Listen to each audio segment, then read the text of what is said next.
आता त्यांना काही टीका करायचीच असेल फडणवीसांना तर ते करणारच आहेत टीका, कारण त्याशिवाय त्यांचा टीआरपी पण म्हणजे न्यूज चॅनलचा कसा वाढणार आहे. देवेंद्र फडणवीस काहीतरी बोलणारच आहेत.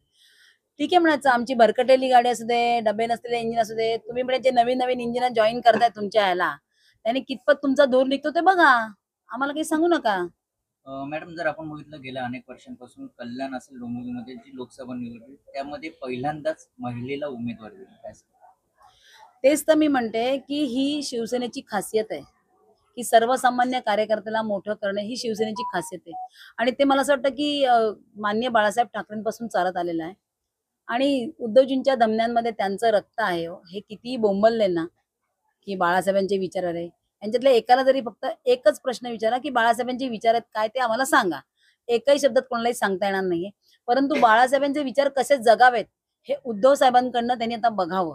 कारण बाळासाहेब जसे सर्वसामान्य कार्यकर्त्याला तिकीट देऊन लढ तू, मी पण आहे तुझ्यावर लढायला, हेच शब्द माननीय उद्धव साहेबांचे आहेत. त्यांनी मला सांगितलं, वैशाली उतर तू या रिंगणामध्ये, मी तुझ्या बरोबर लढायला तयार आहे, मीही उतरलोय लढायला, आपण हे युद्ध नक्की जिंकूया. मॅडम, आपण जर बघितलं, आपण भाषण केलं त्यामध्ये 2014 मध्ये ज्याला अ शिवाय बोलता येत नव्हतं आणि त्याला शिवसेनेने शिकवलं, काय नक्की ते भाषण? बघा म्हणजे काय माहिती का, आता बऱ्याचदा ज्यावेळेला विचारला जातो प्रश्न, ज्याच्याकडे काहीतरी विचारांची एक ठेवण असते ना, म्हणजे डोक्यामध्ये काहीतरी पक्षाबद्दलचे किंवा आपण जे काम करतोय, आपल्या सध्याची परिस्थिती असेल किंवा समाजामध्ये जे काय चाललंय ह्याचे विचार ज्याच्या मेंदूमध्ये क्लिअर असतात, तो कधी या ठिकाणी त्या ठिकाणी मग असं असं करत नाही. कारण त्याच्याकडे त्याच्या मेंदूमध्ये ते तयार असतं की आज मी अंबरनाथ मध्ये आले, अंबरनाथ मधल्या लोकांचे प्रश्न काय आहेत. म्हणजे मी तुम्हाला एक सांगू इच्छिते की आमचा कुठल्याही कार्यकर्त्याला तुम्ही इथले विचारलात ना की अंबरनाथचे काय प्रश्न आहेत बुवा, तर तो तुम्हाला झटाझट सांगेल. कारण का, तो रोज अंबरनाथ मध्ये रस्ती फिरतोय, तो अनुभवतोय. ते जो अनुभवतो ना त्याच्या डोक्यामध्ये सगळे विचार क्लिअर असतात. आपण गुढीपाडव्याच्या वेळी गणपत गायकवाड यांच्या ज्या पत्नी त्यांची भेट घेतली, नेमकी काय चर्चा झाली? बापरे, काय म्हणजे हा प्रश्न मला इतक्या वेळा विचारला गेला ना की मला आता ते शुभाशीर्वाद शुभाशीर्वाद असं बोलून बोलून आता ते हे झालंय की त्या काय भेटल्या. एक ती साधी सरळ गृहिणी आहे. आज त्यांना तिथे यावं लागलंय कारण गणपतचे नाहीयेत तिथे, ते आतमध्ये आहेत जेलमध्ये एका गुन्ह्यामध्ये. परंतु त्यांना ज्याला भेटले त्याला त्यांना थोडंसं भरून पण आलं. त्या मला म्हटल्या की मी त्यांना मिस करते, त्यांच्या यजमानांना त्यांनी असं सांगितलं की त्या मिस करतायत त्यांना. म्हटलं हो, आता त्याला काय आपण करू शकत नाही, जी आहे गोष्ट ती स्वीकारायला लागेल. त्याला ठीक आहे, पण तुम्ही उभ्या आहात, उमेदवारी आहे तुम्हाला मिळालेली, तुम्हाला माझे शुभाशीर्वाद आहे आणि विजयी भव.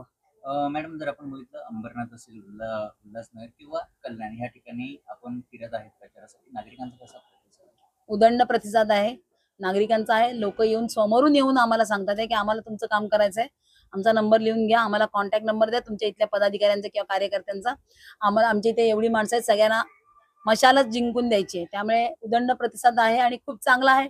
आणि तीच कुठेतरी भीती आहे, अजून जाहीर नाही झाली उमेदवारी, कमळ का धनुष्यबाण माहित नाही, क्वेश्चन मार्क आहे. मॅडम, अर्ज भरण्यासाठी आदित्य ठाकरे स्वतः येणार आहेत.